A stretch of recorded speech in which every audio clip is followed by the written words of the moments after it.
हमारे माननीय पूर्व मंत्री महोदय, हमारे पूर्व विधायक महोदय, सभापति जी और पार्टी के सभी पदाधिकारीगण, जिला प्रमुख जी, सभी मित्रों, मोदी सरकार के 11 साल एक ऐतिहासिक कालखंड जिसको लेकर आज पूरे देश भर में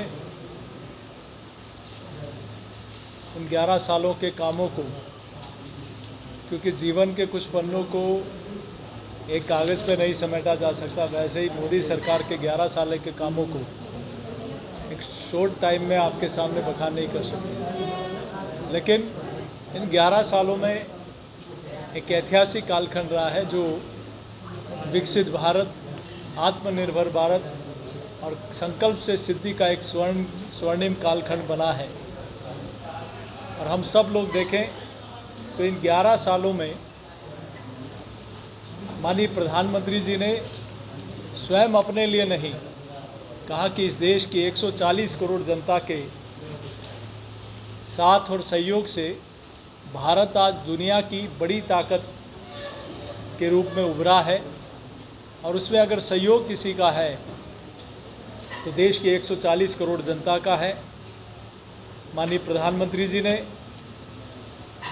एक नई सोच के साथ, एक नई दिशा के साथ विकसित भारत की जो संकल्पना की थी उसको सिद्धि तक पहुंचाने के लिए महत्वपूर्ण काम किया है। जहां तकनीक है वहां तरक्की है, जहां भाजपा की सरकारें हैं वहां गरीब का कल्याण है। शासन अब सेवा के रूप में हम सब लोगों ने देखा है कि पहले राजा हुआ करते थे, अब सेवक के रूप में सरकारें काम कर रही हैं और देश के प्रधान प्रमुख, पंथ प्रमुख काम कर रहे हैं। ये देश की जनता पहली बार देख रही है। मैं इन कामों को 11 सालों में गरीब कल्याण की बात करें तो देश ने पहली बार देखा है कि पिछली बार गरीबी हटाओ के नारे दिए जाते थे, लेकिन 2014 में जब देश के प्रधानमंत्री श्री नरेंद्र मोदी जी ने प्रधानमंत्री की शपथ ली तब पहला नारा था उनका कि मेरी सरकार गांव, गरीब, पीड़ित, शोषित, वंचित वर्ग के लिए समर्पित होगी। और उन्होंने सिर्फ कहा नहीं, उसको इम्प्लीमेंट, क्रियान्वयन करके दिखाया कि आज देश में हर गरीब का पक्का मकान बना है, उज्ज्वला का कनेक्शन उनको मिला है, घर में शौचालय मिला है, प्रधानमंत्री अन्न धन योजना में 83 करोड़ से ज़्यादा लोगों को मुफ्त में अनाज मिला है, जल जीवन मिशन के माध्यम से 15 करोड़ लोगों के घरों तक पीने का शुद्ध पानी पहुंचा है, प्रधान पीएम जनधन योजना के माध्यम से 48 करोड़ खाते देश में खुले हैं, जिसमें 30 करोड़ खाते महिलाओं के हैं। इस देश में मुद्रा योजना में बड़ी संख्या में मातृशक्ति को काम करने का अवसर मिला है, जिसमें 74% महिलाओं को इसमें लाभान्वित किया गया है। तो सिर्फ पहले नारे थे, अब नारे नहीं, उस नारे को ज़मीन पर हकीकत के रूप में उतरते हुए देश की जनता ने देखा है। हम सब लोगों ने देखा है कि पिछले 11 सालों में इस देश की 27 करोड़ जनता गरीबी रेखा से बाहर निकली है, और ये भारत सरकार का आंकड़ा नहीं, इंटरनेशनल मॉनेटरी फंड IMF के आंकड़े बताते हैं कि भारत में पिछले 11 सालों में 27 करोड़ से ज़्यादा लोगों ने गरीबी रेखा से बाहर निकले हैं। तो उसके पीछे कारण है जो इस देश की मूलभूत समस्या थी उसको समाधान तक पहुंचाने का काम किया। हम सब लोगों ने यह भी देखा है कि हम पिछले 11 सालों में जो देश की अर्थव्यवस्था थी वो एक फ्रेजाइल इकोनॉमिक के रूप में जानी जाती थी, कमज़ोर अर्थव्यवस्था के रूप में जानी जाती थी। लेकिन अब भारत टॉप 4 में देश की चौथी बड़ी आर्थिक शक्ति बन गया है। और जिस गति से ये इंटरनेशनल मॉनेटरी फंड का बयान है कि इस देश की सबसे तेज़ गति से आगे बढ़ने वाली कोई आर्थिक शक्ति बन रहा है तो भारत बन रहा है, और तीसरी आर्थिक शक्ति बनने की ओर भारत दस्तक दे चुका है। हम सब लोगों ने ये भी देखा है कि पिछले 11 वर्षों में भारत सिर्फ इंपोर्ट पर निर्भर रहता था, लेकिन इन 11 सालों में चाहे डिफेंस में हो, हमारा डिफेंस एक्सपोर्ट बढ़ा है। हमारे यहाँ बनाए हुए लड़ाकू विमान दुनिया के लोग लाइन लेकर उनको लेने के लिए खड़े हैं, और इसका जीता जागता उदाहरण ऑपरेशन सिंदूर में हम सब लोगों ने देखा है कि आत्मनिर्भर भारत डिफेंस में उसका टेस्टेड तो पाकिस्तान में हो गया, लेकिन पूरी दुनिया ने उसको ट्रस्ट किया, और आज हमारे डिफेंस में हमारी एक्सपोर्ट कैपेसिटी बढ़ी है, हमारा डिफेंस कॉरिडोर देश में बना है। इतना ही नहीं, हम सब लोग देश की सीमा की सुरक्षा की बात करें तो इस देश में पहले कभी हमारे देश के सैनिकों के ऊपर कायराना हमला होता था, पहलगाम में हुआ। पहले सिर्फ बातें होती थी, लेकिन अब उसका जवाब दिया जाता है, माकूल जवाब दिया जाता है, और 4 दिन में पूरी दुनिया ने देखा है कि पाकिस्तान ने घुटने टेके हैं। एयर स्ट्राइक और सर्जिकल स्ट्राइक इसके बड़े उदाहरण हैं। उन्होंने छुप कर वार किया, हमने उनके घर में घुस कर वार किया, ये पूरी दुनिया ने देखा है। तो ये आत्मनिर्भर भारत के तहत भारत ने डिफेंस की हमारी जो कैपेसिटी थी वो तो बढ़ाई, लेकिन पूरी दुनिया में ये साबित कर दिया कि पहले भारत दुनिया इसके बारे में हटाने के बारे में सोचा तो जलजला मच जाएगा, लेकिन पूरे देश से देखा है कि खून का एक कतरा भी नहीं बहा, और कश्मीर से धारा 370 को हटा दिया गया। इस देश में विरासत भी और विकास भी। उज्जैन में महालोक का कॉरिडोर हो, चाहे काशी विश्वनाथ का हो, चाहे अयोध्या में प्रभु मर्यादा पुरुषोत्तम भगवान श्री राम का मंदिर हो, चाहे 4 धाम पर नेशनल हाईवे बनाना हो, ये एक नहीं अनेक ऐसे काम हैं जो अमृत काल में भारत ने ये देखा है कि हम लोग कैसे हमारी सांस्कृतिक धरोहर को भी अक्षुण्ण रख पाने में हमारी सरकारें काम कर रही है। मैं इस नाते ऑपरेशन सिंदूर के बाद पूरे देश की जनता ने यह भी देखा है कि एक ज़माना था तब सैनिक हेमराज की गर्दन काट दी जाती थी यूपीए की सरकार में और कुछ नहीं होता था, लेकिन कैप्टन अभिनंदन सुरक्षित हिंदुस्तान लौट के आते हैं, ये भी देश की जनता ने देखा है। मोदी सरकार में देश की राजनीति पॉलिटिक्स ऑफ परफॉर्मेंस लेकर आई है। मोदी जी के नेतृत्व में सरकार का मतलब responsive government, responsible government, accountable government, reform perform और ट्रांसफॉर्म गवर्नमेंट, पब्लिक पार्टिसिपेशन वाली सरकार, ये देश की जनता ने देखा है। 2014 से पहले भारत भ्रष्टाचार, घोटाले और तुष्टीकरण की बातें सामने आती थी, लेकिन अब विकास, आविष्कार और नवाचार की बातें देश भर में हो रही हैं।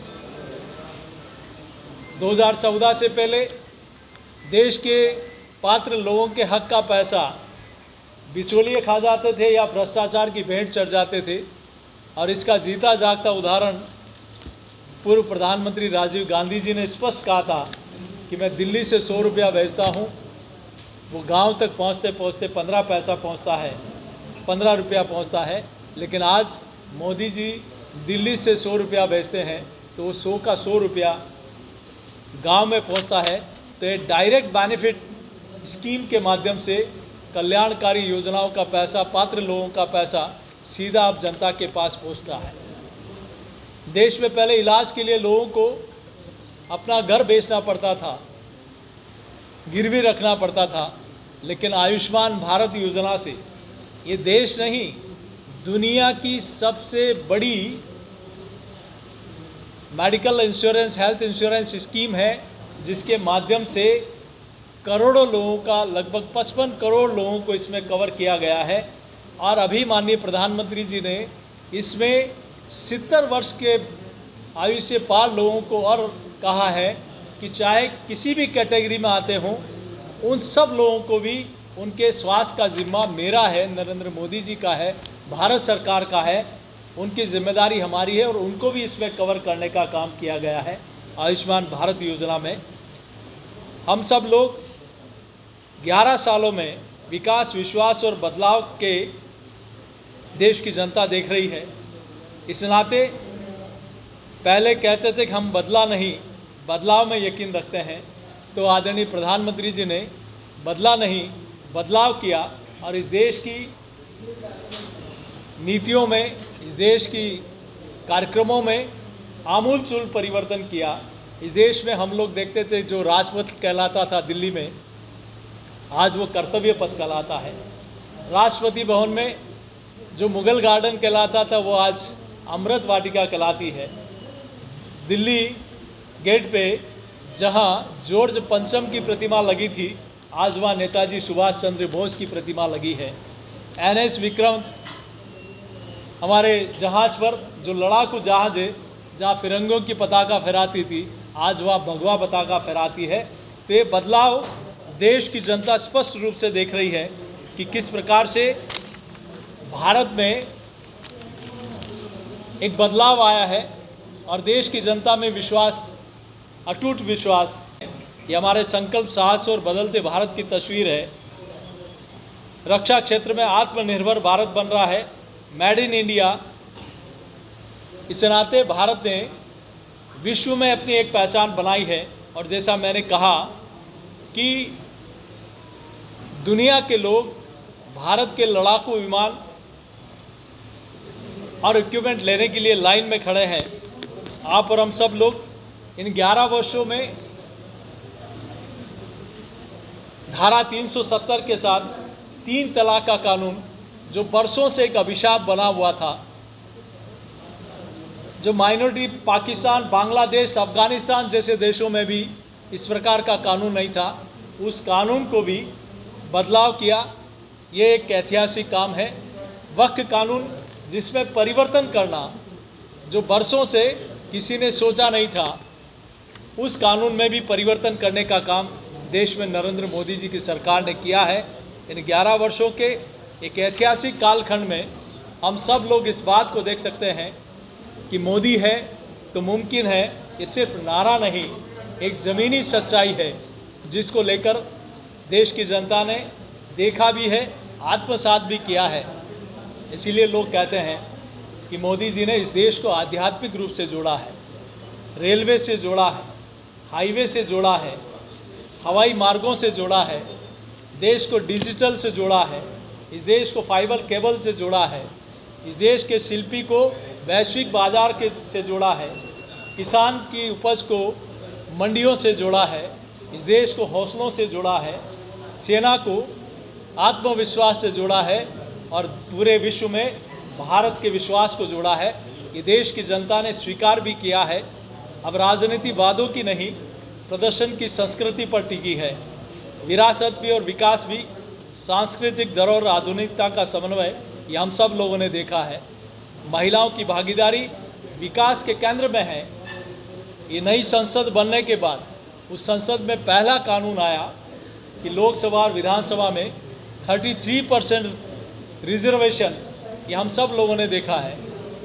और सिर्फ ये नहीं, महिलाओं के लिए CISF और CRPF में महिलाओं का कमीशन होना, सैनिक स्कूल में पहली बार बेटियों का एडमिशन होना, इस देश में सुकन्या समृद्धि योजना से लेकर मातृत्व वंदन योजना, एक ऐसी अनेक ऐसी कल्याणकारी योजनाएं, बेटी बचाओ बेटी पढ़ाओ अभियान, ऐसे अनेक काम महिला सशक्तिकरण को लिए हैं।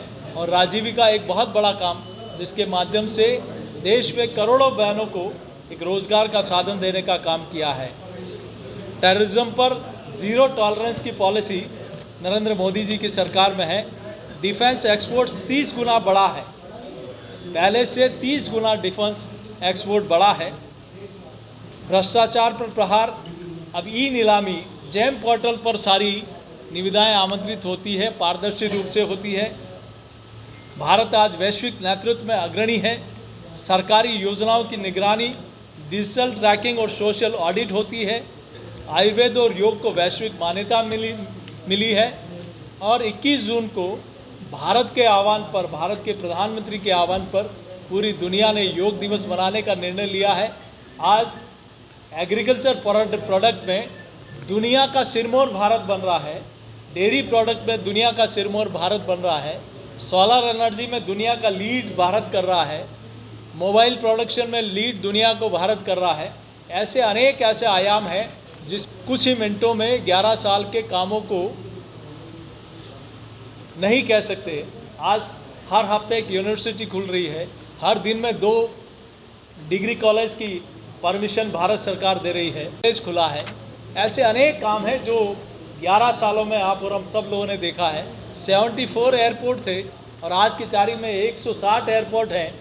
तो ये मात्र 11 सालों में 60 साल से कई गुना ज़्यादा काम इन 11 सालों में देश की जनता ने, चाहे रूरल डेवलपमेंट की योजना हो, चाहे जल जीवन मिशन की हो, अनेक योजनाओं का लाभ इस क्षेत्र को मिला है और इस 11 सालों में इसका जीता जागता उदाहरण हम सब लोग देख रहे हैं।